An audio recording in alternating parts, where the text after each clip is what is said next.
Ευχαριστώ κύριε Πρόεδρε, ευχαριστώ για την πρόσκληση. Κύριοι Υπουργοί, κυρίες και κύριοι βουλευτές, αγαπητοί συνάδελφοι. Εμείς εδώ, η Ελληνική Εταιρεία Γενικής Ιατρικής που ιδρύθηκε το 1986 και να πω επιστάτησε όλη την εξέλιξη της γενικής ιατρικής στη χώρα μας, μετέχει στο παγκόσμιο όργανο με θέση στο Συμβούλιο και είναι ιδρυτικό μέλος του Ευρωπαϊκού μας οργάνου. Εμείς επικεντρώνουμε μόνο στο άρθρο 25 του νόμου, όπου μιλάει για ένταξη ιατρών χωρίς ειδικότητα στον κλάδο ιατρών ΕΣΥ. Και είδαμε με έκπληξη να προβλέπεται η ένταξη των γιατρών χωρίς ειδίκευση στον κλάδο ιατρών του ΕΣΥ με την, σε εισαγωγικά, ιδιότητα του γενικού γιατρού. Να το ξεκαθαρίσουμε εξ αρχής. Οι συνάδελφοί μου και εγώ τρέφουμε πάρα πολύ μεγάλη συμπάθεια και κάθε υποστήριξη στον πρώτο ομιλητή, το συνάδελφο που είναι και συντοπίτης μου από τη Θεσσαλονίκη, εκπροσώπους των γιατρών που μπήκανε με αυτό το περίεργο σύστημα μέσα στο ΕΣΥ και που δεν έχουν πραγματικά ικανοποιηθεί οικονομικά. Αυτό είναι ένα ζήτημα. Είμαστε διατεθειμένοι να τους υποστηρίξουμε όπως και όσο θέλουν. Άλλο ζήτημα η εντυπίση ειδικότητας. Η ειδικότητα της γενικής ιατρικής, και αυτά τα έχουμε ξαναντήσει στο παρελθόν, με τα πιστοποιητικά, τώρα με την ιδιότητα, σας καλώ να σκεφτείτε τι σημαίνει για την Ελλάδα ασκώ την ειδικότητα, την ιδιότητα ή το πιστοποιητικό. Και για να συνηγορήσω με την φίλη μου την κυρία Ματίνα Παγώνη, θα σας πω το εξής. Υπάρχει μόνο η διαφορά η εξής. Οι γενικοί γιατροί με ειδικότητα μπορούν να φεύγουν στο εξωτερικό. Και φεύγουν δυστυχώς. Δεν ξέρω αυτό αν είναι πολιτική βούληση ή ουδήποτε κόμματος του Ελληνικού Κοινοβουλίου. Λοιπόν, δεν μπορεί το Υπουργείο, κανένα Υπουργείο, να απονέμει έγκριτες ειδικότητες. Από εκεί και πέρα, επιδεικτικά αγνοείται με αλφαγιώτα το γεγονός ότι οι συνάδελφοι αυτοί δεν άσκησαν τη γενική ιατρική. Άμα θέλουμε να είμαστε εντάξει με τα πράγματα, πρόεδρος είστε, γιατρός είστε κύριε Πρόεδρε, σας γνωρίζω από το 80. Η ιστορία είναι ότι αυτοί οι άνθρωποι ασκούν, αυτοί οι συνάδελφοι ασκούν δεξιότητες της παθολογίας. Και επομένως είναι ευένδοτος κρίκος η γενική ιατρική να τις δώσουμε. Γιατί το φάσμα της εκπαίδευσης, και θα σας δώσω το logbook της εκπαίδευσης της γενικής ιατρικής, περιέχει, είναι ευρύτερο, περιέχει γνώσεις και δεξιότητες χειρουργικές, ορθοπαιδικές, παιδιατρικές, ψυχιατρικές και άλλες που προκύπτουν από την τετραετή εκπαίδευση. Υπήρξε και στο παρελθόν αντίστοιχη διάθεση. Πρέπει να πω και το εξής, για να είμαστε εντάξει και να ο κύριος Υπουργός γνωρίζει, έχουμε συζητήσει. Πραγματικά εμείς μετήχαμε στην πανευρωπαϊκή μελέτη ΦΙΚΟΣΕΡ, η οποία καθόρισε τον όπτιμο αριθμό γιατρών και οικογενειακών γιατρών ανάμεσά τους σε όλη την Ευρώπη. Για την Ελλάδα μίλησε για 27.000 γιατρούς, ανάμεσα στους οποίους 7.000 οικογενειακοί γιατροί. Σας θυμίζω ότι η Πορτογαλία με τον ίδιο πληθυσμό με εμάς έβαλε νούμερους κλάουζους στο 30.000.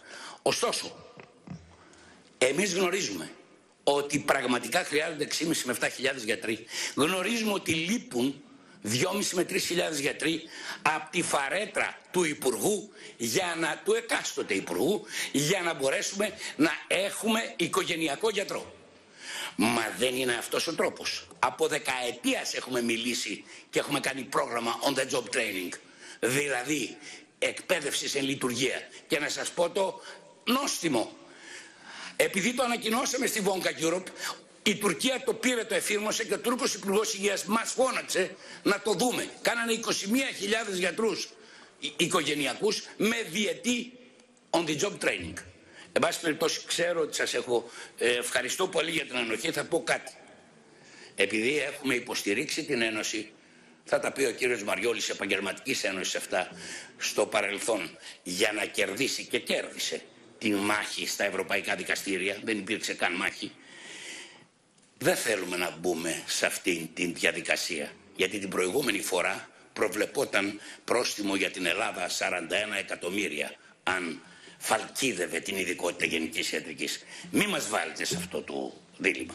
Ευχαριστώ. Στη συνέχεια το λόγο έχει ο κύριος Αργύρος Μαριόλης, ο οποίος είναι ο πρόεδρος της Ελληνικής Ένωσης Γενικής Ιατρικής. Κύριε Μαριόλη, έχετε το λόγο. Ευχαριστώ πολύ. Για 3 λεπτά σας παρακαλώ. Θα ήθελα να σας ευχαριστήσω για την πρόσκληση να μιλήσουμε σήμερα στην Επιτροπή Κοινωνικών Υποθέσεων. Θα αναφερθώ, όπως και ο κύριος Μερκούρης, στο άρθρο 25.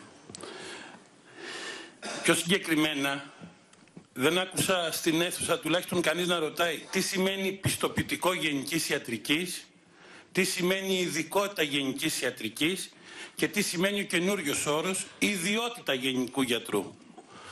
Καταρχήν να ξεκαθαρίσω ότι δεν έχουμε κάποιο πρόβλημα με τους συναδέλφους να ενταχθούν μισθολογικά, να εξισωθούν οτιδήποτε, αλλά όχι με τη λέξη γενική ιατρική.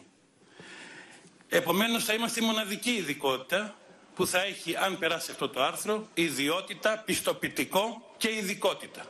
Καταλαβαίνετε, κύριε Πρόεδρε, ποιο θα είναι το κύρος αυτής της ιατρικής ειδικότητας, όταν θέλουμε να μιλάμε για ανάπτυξη της πρωτοβάθμιας φροντίδας στη χώρα μας. Δεν ξεκαθαρίζεται πουθενά, ακόμη και με το πιστοποιητικό έτσι όπως χορηγήθηκε, ότι αυτοί οι άνθρωποι έχουν διαφορετικά επαγγελματικά δικαιώματα.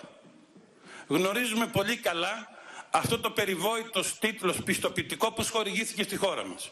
Γνωρίζουμε πολύ καλά παλιούς υπουργούς, παλιούς βουλευτές, παλιούς δημάρχους, παλιούς νομάρχες, αλλά και άλλους γιατρούς να μαζεύονται το 2003 στην αίθουσα του Υπουργείου Υγείας στον αριθμό περίπου 350 και διαβοής να παίρνουν τίτλο ειδικότητας, το οποίο το σταματήσαμε. Να θυμίσω ότι προσφύγαμε στα ευρωπαϊκά δικαστήρια. Τιμώρησε την Ελλάδα με 41 εκατομμύρια και σε 2 μήνες να πάρει πίσω τα άρθρα.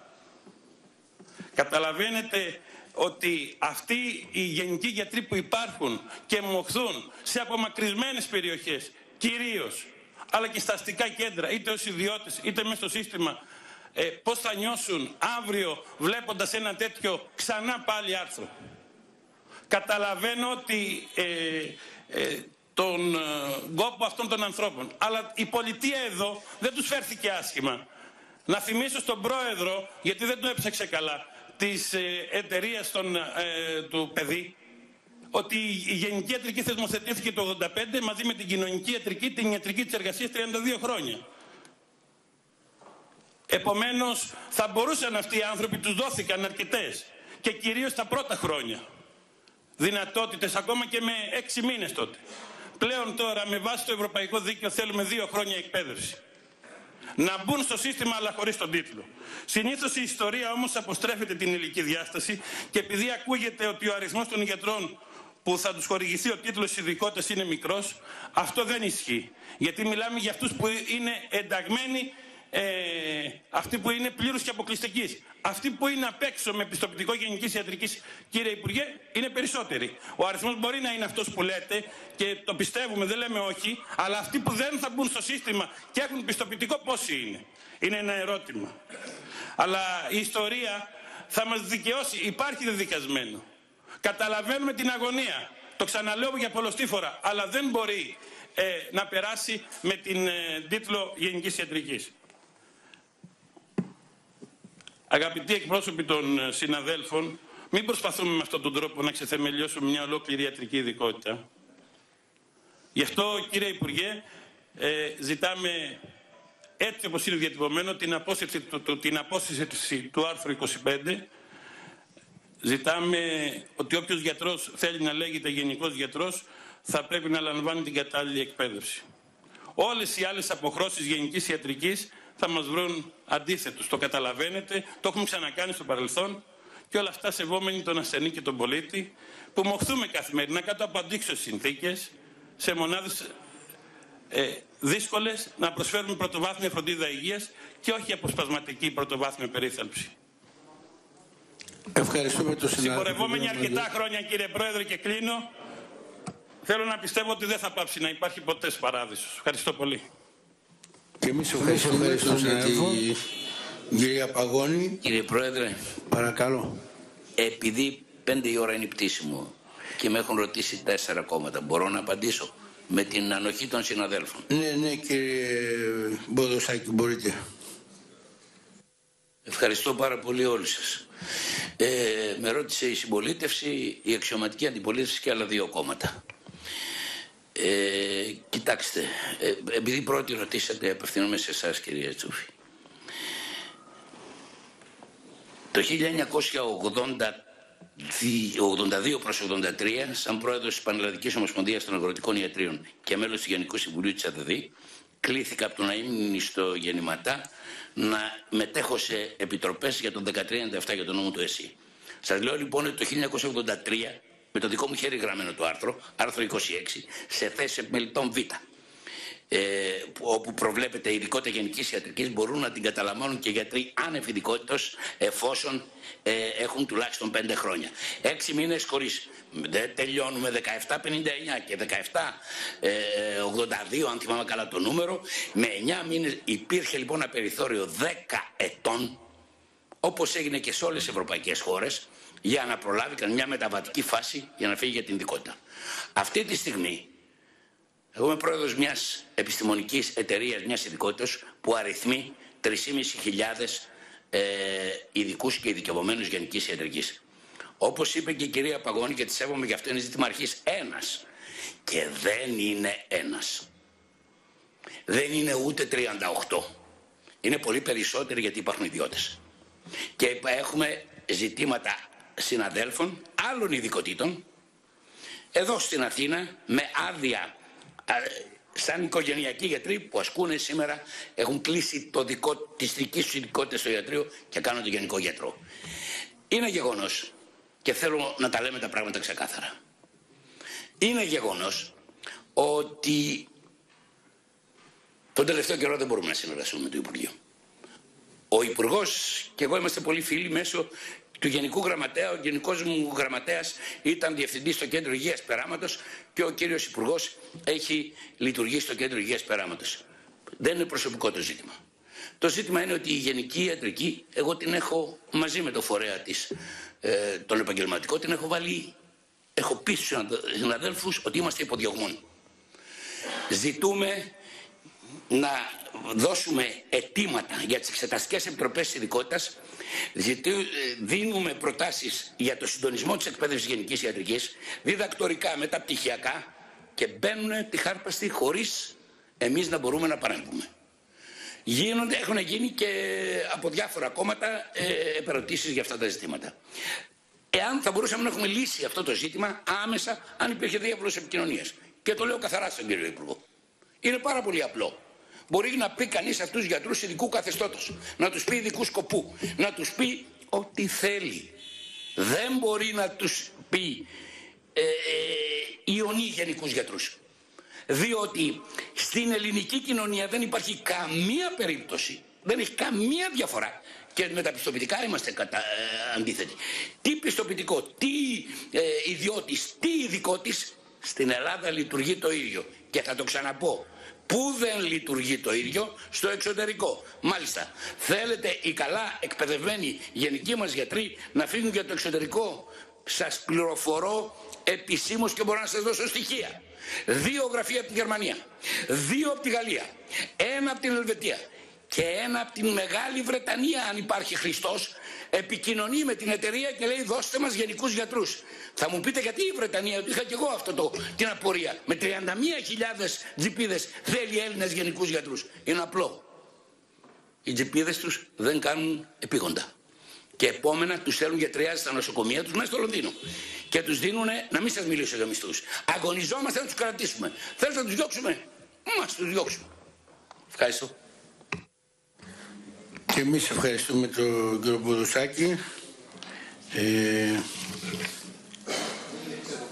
Περνάμε στο συνάδελφο κύριο... Παρακαλώ κύριε Υπουργέ, παρακαλώ. Επιτρέψτε μου να απαντήσω. Παρακαλώ. Μπορώ? Ναι, αλλά δεν μπορεί να αιωρείται αυτό. Παρακαλώ.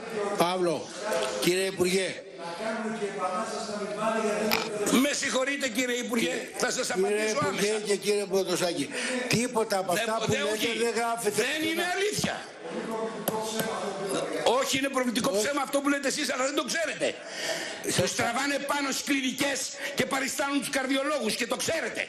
Σας παρακαλώ. Δεν είναι έτσι. Δεν είναι έτσι.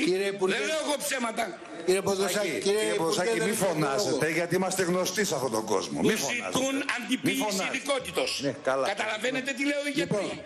Αντιποίηση είναι σαφές αυτό που είπα και έχετε σε πλήρη αντίθεση με το επιχείρημα που πήγατε να πείτε πριν. Αντιποίηση ειδικότητος. Δεν θα κάνουν γενικοί γιατροί αντιποίηση ειδικότητος. Τριάζ κάνουν.